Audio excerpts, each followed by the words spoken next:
On s'est dit, mais maintenant, on fait quoi?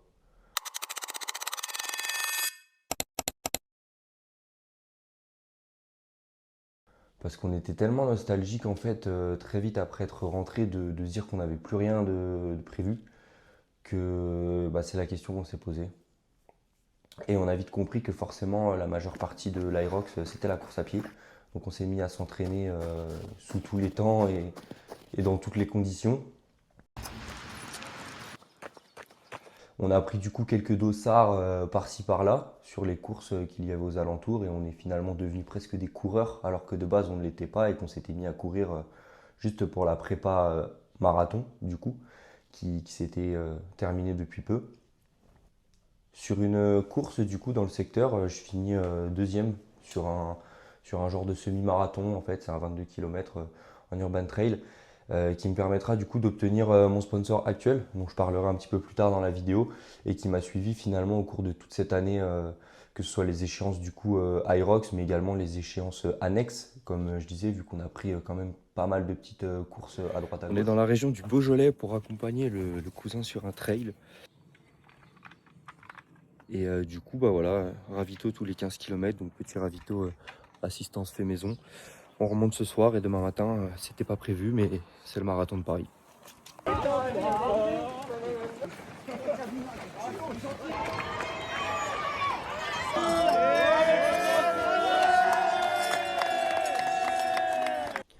On savait très bien que les dates en France seraient prises d'assaut. Donc on a voulu sécuriser en prenant une date à proximité en Europe. Et donc on passe dans le vif du sujet, direction Cologne. Tu te régales? Je me régale. C'est quoi? C'est du pain Nutella avec du beurre. Une fois arrivé sur place dans la ville, on décide de pas trop s'épuiser bêtement, de pas trop piétiner. On regarde juste voilà, rapidement les choses qu'il y a à voir autour. Et pour le reste, on le fera plus tard. Donc on décide d'aller rapidement au logement. Sauf que finalement, ça se passe pas comme prévu parce qu'on se retrouve à changer 3 fois de logement. Et bon appétit, bien sûr.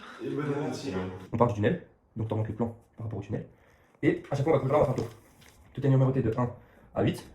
Tu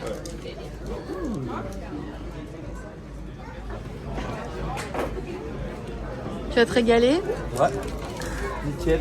On passe dans 4 heures là, on fait le plein et on digère. Alors, c'est quoi ta collation? Non, je peux pas le dire, c'est un secret.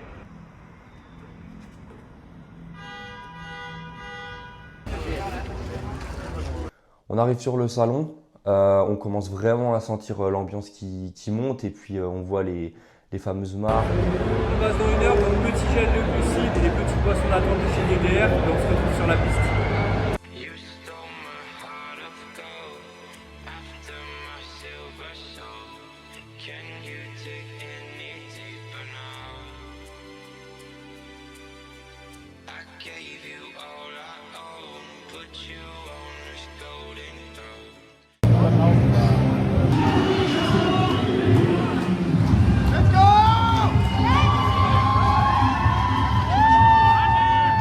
Donc avec Vico, on arrive sur le ski erg. On avait fait une stratégie bien claire selon nos points forts et points faibles à chacun. Donc on fait 5 fois 200, je commence et je finis. Ça se passe plutôt bien, même si on doit être changé de ski erg alors qu'on avait commencé à faire 100 mètres. On arrive ensuite sur le sled push. Bon, sans surprise, rien à voir avec l'entraînement, il avance pas. On remarque en fait que sur le côté, quand on avance, ça fait des petites vagues. Et donc on décide de le soulever légèrement plutôt que de le pousser. Et ça va beaucoup mieux. On sort de là, on n'a pas les jambes coupées.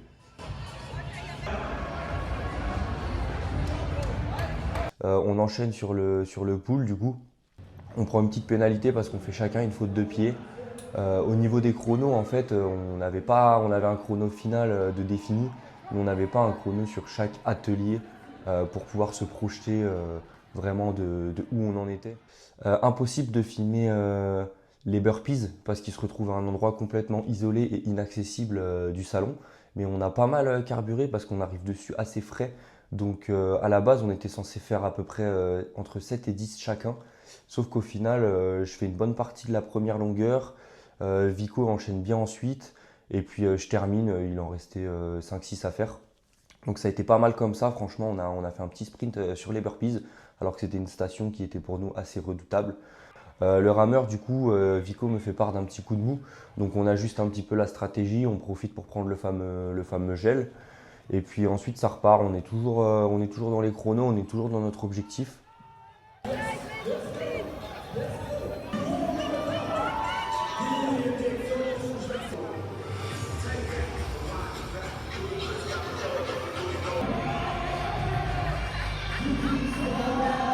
Et là en fait, on arrive sur les farmers. La stratégie c'était que je les prenne, que j'aille le plus loin possible. Et en fait je pense que je m'emballe un peu trop. C'est-à-dire que limite je cours avec et j'en oublie de respirer, j'en oublie ma posture. Super les gars!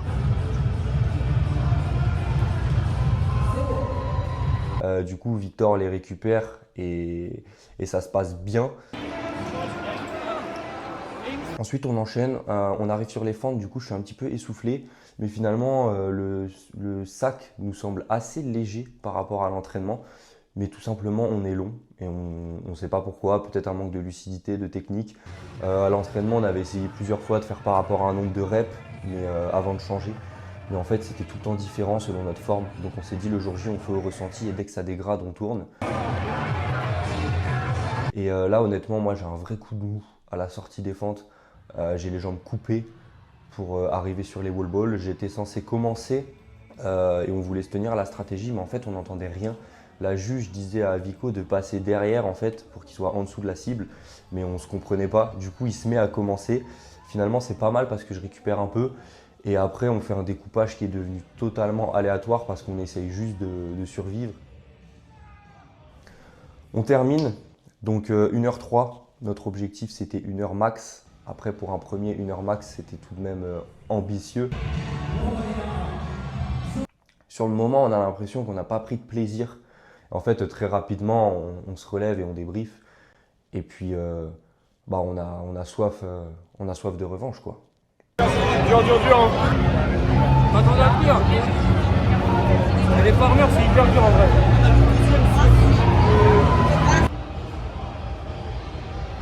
Ton petit débrief, Vico? Bon bah les gars, en vrai, objectif un peu raté, on a fait 1h03, mais content quand même. Les runs c'était pas facile, mais on reviendra plus fort. Et on doit améliorer quoi du coup? Ah, C'était bah là, quoi les ça va points courir, hein. forts et les points faibles? Ça va courir. Et puis aussi on a pris pénalité, on a pris 15 secondes, bon ça c'est pas grand chose, mais je pense qu'on manquait un petit peu de technique sur certaines stations, et puis même sur le duo, les transitions, etc. Mais, et surtout les runs à bosser quoi, ça va aller à la piste. On est beaucoup trop proche. Alors Arthur, petit débrief? Bah, je m'attendais à ce que ce soit vraiment plus dur, surtout les compromise runs. Par contre, les farmers, je m'attendais pas à ça. Genre en duo ça va, mais en solo va vraiment falloir bosser parce que les unbroken pour l'instant ils sont pas du tout là. Et au final, c'est sur les farmers que mon BPM il est monté le plus haut. Donc après, bah, ça a été dur de relancer derrière et je suis arrivé sur les fentes et les wall balls un peu essoufflé. Donc le découpage s'est pas passé comme prévu, mais on sait ce qu'il faut bosser, donc voilà. Combien de kilomètres t'as couru pour réussir à nous suivre? Ah, j'en ai fait 5900. Ah, pas mal. Ça veut dire combien de kilomètres? Ça y est, c'est la fin. À la base, je devais faire le déplacement vers l'Aerox de Lyon, sauf qu'à cause de certaines échéances professionnelles, je me dois de revendre mon billet. Et par chance, j'arrive à trouver un billet pour Paris, Grand Palais, le lundi, la date qu'ils ont rajoutée, en solo pro. Donc c'est vraiment pour moi le moment de me tester dans l'arène avant mon échéance finale pour voir du coup là les vrais axes d'amélioration en étant tout seul, tout simplement. Et du coup j'y vais avec un objectif de 1h10 maximum, mais j'ai pas de découpage précis sur les ateliers, je décide de les faire au ressenti. Donc comme à mon habitude, hein, j'arrive sur les lieux, je fais un petit repérage, je m'isole un petit peu pour mes étirements et ma mobilité, je m'échauffe et puis c'est parti.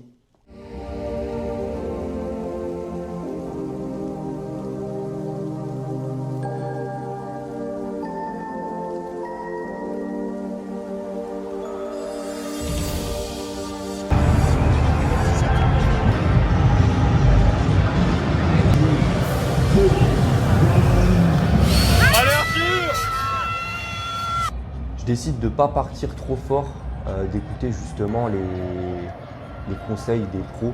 Allez Arthur, t'es bien là. Allez.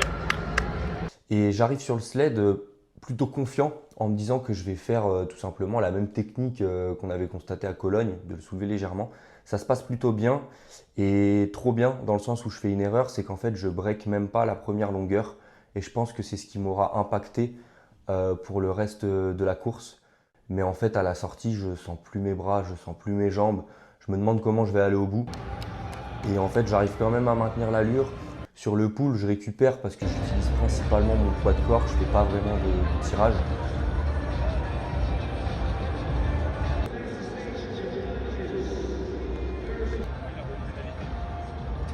J'arrive sur les burpees, je décide de prendre un rythme de croisière plutôt que de devoir ou vouloir aller trop fort pour dégrader. Et franchement, les volontaires, ils sont incroyables parce que dès qu'ils voient qu'on a une petite baisse de régime, ils sont là, ils nous encouragent, etc. Et ça, ça faisait vraiment plaisir, surtout que le Grand Palais était assez calme finalement. Ensuite, du coup, après les burpees, je relance assez bien, je fais un run qui est propre, je suis toujours dans mes allures. Par contre, le rameur qui est censé être de la récup, pour moi, c'est un point faible en solo. Et heureusement que du coup, j'aurai le temps d'améliorer ça. Allez mon gars, allez couronne. T'as fait le plus dur. Par contre les farmers je m'attendais pas à ça. Genre en duo ça va mais en solo va vraiment falloir bosser parce que les unbroken pour l'instant ils sont pas du tout là.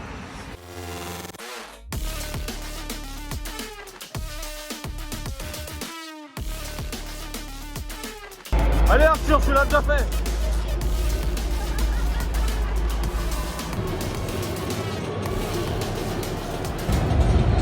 Allez mec, un monstre. À la sortie des farmers, je me sens bien. Le fait d'avoir réussi le unbroken, ça m'a reboosté. Je me suis concentré sur la respiration et la posture. Du coup, mes BPM ils sont stabilisés. Je repars, le run nickel. Et j'arrive sur les fentes et là, c'est le début du calvaire. Et en fait, la première longueur, elle se passe plutôt bien et après, je suis à 2 doigts de cramper.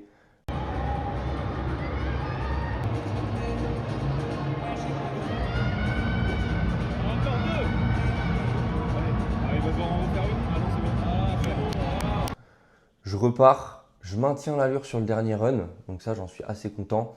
Mais j'arrive sur les wall balls, j'ai vraiment pas confiance du coup par rapport à cette sensation de crampe. Allez Arthur, lâche pas. Allez, on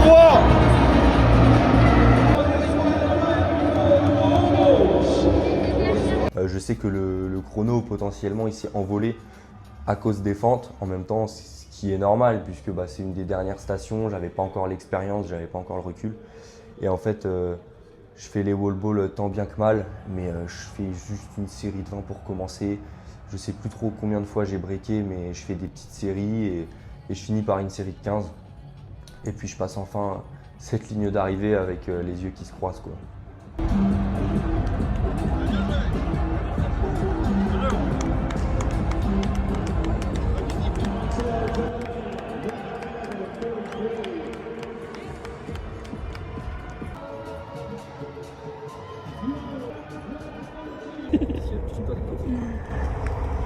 Un petit débrief Arthur?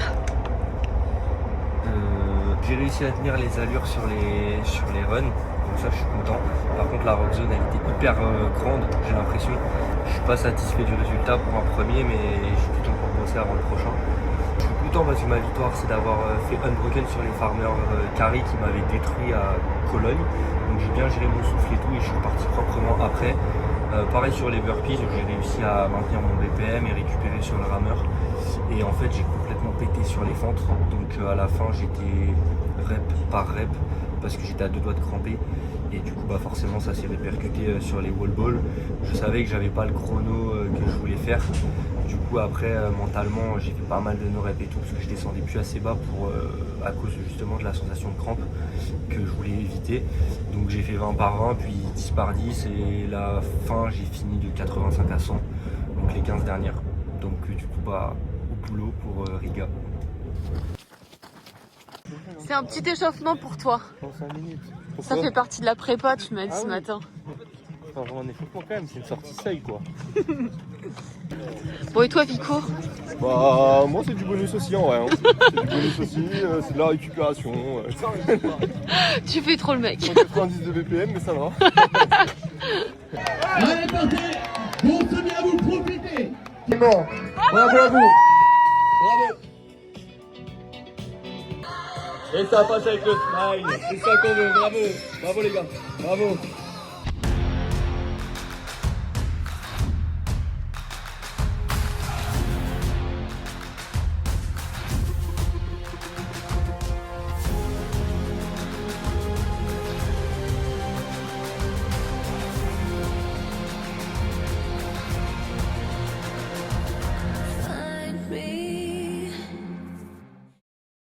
Bon, la prépa touche à sa fin. Il me reste plus que 2 entraînements avant de décoller vers Riga, donc la capitale de la Lettonie. Je me dirige chez Terre de Running à Chantilly, donc une fois de plus, je remercie vraiment ce sponsor qui m'a suivi tout au long de cette année bien chargée en événements.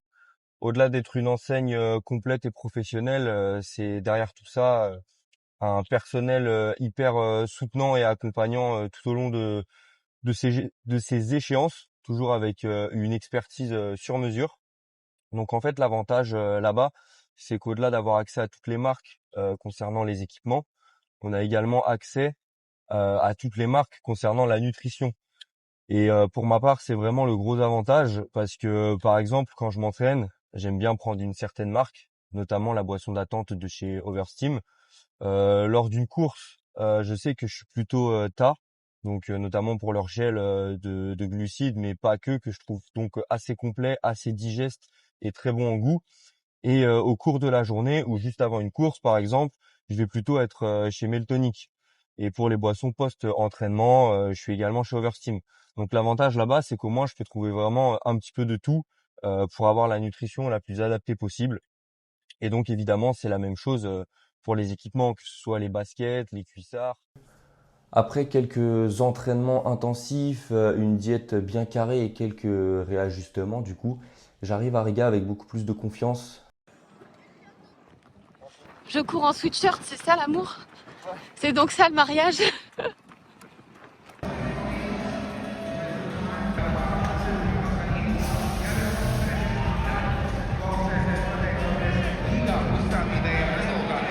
Du coup, à Riga, même stratégie qu'à Paris, je pars pas trop fort pour pas me cramer.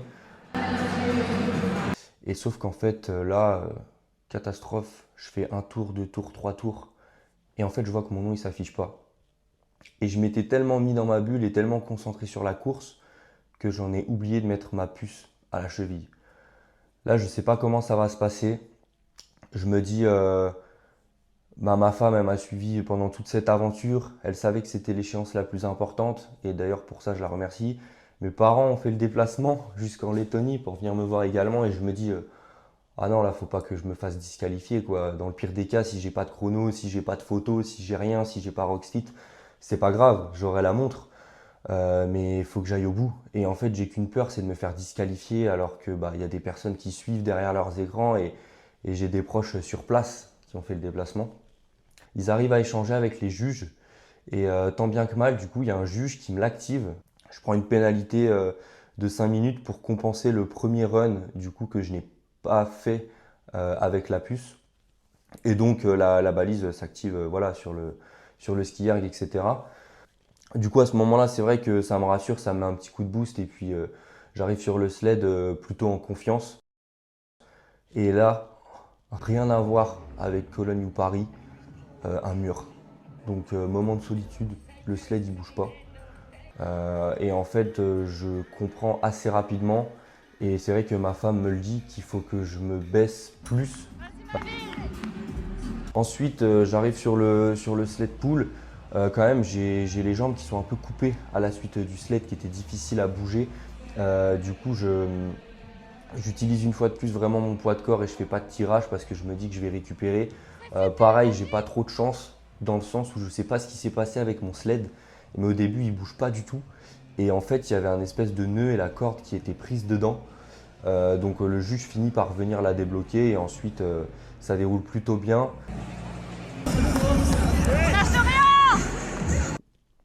Donc j'arrive sur les burpees, je suis plutôt bien. Je me dis que je vais essayer de les faire vraiment vite, de me dire je souffre 3 minutes et puis c'est une VO2 max et puis après je redescends en seuil. Sauf que finalement, je suis bien sur les burpees, j'ai un rythme de croisière, mais je ne les fais pas vite pour autant. Mais voilà, c'est pas grave, je reste dans la course, je suis un tout petit peu au-dessus de chaque chrono malgré tout ce qui s'est passé, donc je me dis c'est pas trop grave, je reste concentré. Sur le rameur, tout comme sur les burpees, du coup, impossibilité d'avoir des images. J'ai amélioré ma technique, mais pour autant, je le subis un peu quand même. Ça reste un point faible. Donc pour l'année prochaine, il faudra vraiment que j'améliore et ma technique et ma force de tirage. Ensuite, je repars. Forcément, je suis bien parce que le rameur a servi de récupération. Et donc, j'arrive sur les farmers. Je me dis, bah, rebelote, il faut que je fasse comme à Paris. En plus, j'ai mes proches là qui sont vraiment au bord des barrières. Donc forcément, je croise leur regard dans les virages et ça donne vraiment de la force. Je réussis le unbroken, mais à la fin, je ne sais pas ce qui se passe. Il n'y a plus de place pour poser les poids parce qu'ils ont tous été un petit peu mal rangés. Donc je finis par lâcher le kettlebell juste à côté d'un gars qui m'embrouille un petit peu parce qu'il a eu peur pour ses orteils. Quand j'arrive sur les fentes, je me dis, allez, c'est dans la tête, c'est mon cauchemar de Paris. Cette fois-ci, faut que je fasse mieux, puisque finalement, c'est ici que s'était joué mon chrono. Et du coup, ça se passe beaucoup mieux. Je garde le même rythme du début à la fin. Je suis concentré, regard au loin. Une fois de plus, je tombe par moment dans le regard de mes proches, donc ça fait plaisir et puis ça motive. Forcément, je sais que je pars pour le dernier run, j'arrive sur les wall balls, je suis bien. Je fais une série de 40. Donc je décide d'être sage. Je pose la balle, je m'accorde 5 secondes. Et puis je repars. En tout, j'ai breaké 3 fois. À la fin, je finis de 85 à 100 si je ne me trompe pas. Et là, du coup, je passe la ligne d'arrivée. Comparé à Paris, j'ai pas du tout les yeux qui se croisent. Je suis pas mal. J'arrive tout de suite à échanger avec mes proches. T'es une machine.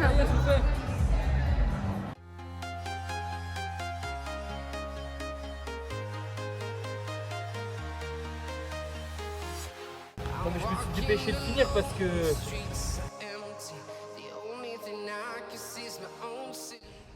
Par rapport à l'Aerox d'hier, ça m'a fait ressentir plein d'émotions différentes. Déjà beaucoup de stress au départ, parce que je suis toujours stressée pour toi. Et une panique de malade quand en fait je t'ai vu rentrer sur le ski et que tu m'as fait signe que t'avais pas ton bracelet à la cheville. Et j'ai mis la main dans le sac et directement je suis tombée dessus, donc ça m'a rassurée.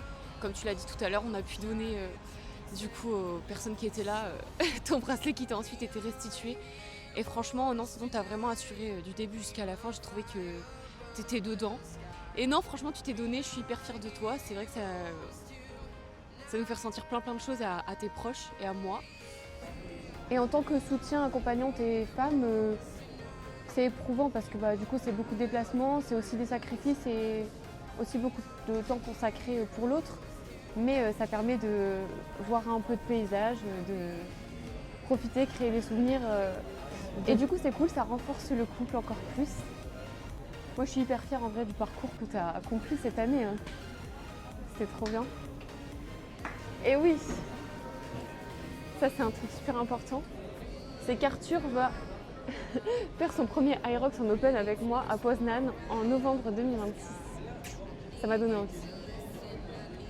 Et du coup, c'est que des leçons pour la saison prochaine.